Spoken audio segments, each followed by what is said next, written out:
আসসালামু আলাইকুম, কি অবস্থা জনগণ? আশা করি সকলে ভালো আছেন। Welcome back another new video. আজকে হচ্ছে পবিত্র শুক্রবার, জুমার নামাজ শেষ করে সবাই যাচ্ছে হচ্ছে ফুটবল খেলা দেখতে। পাশের এলাকা 10,000 ওরূপে লস্করকান্দি একটা টুর্নামেন্ট ছেড়েছে, ওইটার আজকে উদ্বোধনীয় ম্যাচ ছিল, তাই ভাবলাম যেহেতু মিস করব না, এই জন্য নামাজ শেষ করে 3টার দিকে আমরা রওনা দিয়ে দিলাম পাশের এলাকায় যাওয়ার জন্য।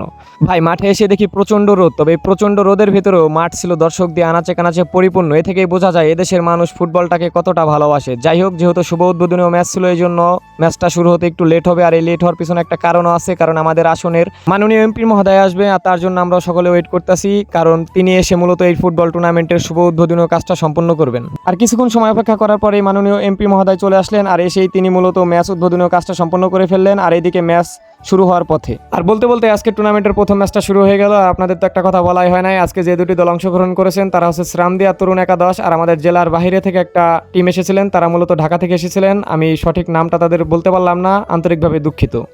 তখনই হয় হ্যান্ডবল, খেলাটির নাম হচ্ছে ফুটবল। আর সেই ফুটবল খেলায় হাজার হাজার দর্শক আজকে উপস্থিত হয়েছেন এই ফুটবলকে ভালোবেসে লস্করকান্দি উচ্চ বিদ্যালয় মাঠে।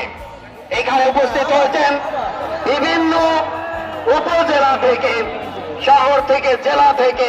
টুর্নামেন্টের নিয়ম অনুযায়ী আজকের ম্যাচটা 60 মিনিটের ছিল। First half 30 minute, second half 30 minute, এভাবে টোটাল 60 মিনিটের খেলা চলবে। আর মাঠ যেহেতু ছোট, টুর্নামেন্টের রুলস অনুযায়ী আজকে প্রত্যেকটা টিমে 8 জন করে প্লেয়ার নামবে, কারণ 11 জন করে প্লেয়ার নামলে খেলার সৌন্দর্যটা নষ্ট হয়ে যেত, কারণ মাঠ ছোট। আর এইদিকে খেলার মাঝে ঘটে ভাই এক বিনোদনমূলক ঘটনা, যেটা আপনাদের না দেখাইলেই নয়।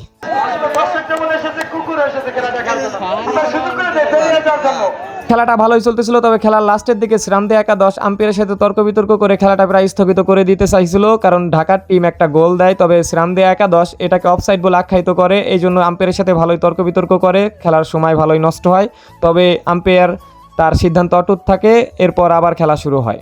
নির্ধারিত 60 মিনিট শেষে আজকের রেফারির শেষ বাঁশিতে আজকের খেলাটা সমাপ্তি হয়। আর খেলার ফলাফল হচ্ছে শ্রামদিয়া নগরকান্দা 1, কেরানীগঞ্জ দক্ষিণ ঢাকা 2। খেলা দেখা শেষ, আমরাও বাড়ি যাচ্ছি, আর এরই মাধ্যমে ভিডিওটাও শেষ করলাম। টাটা, আল্লাহ হাফেজ, সবাই ভালো থাকবেন।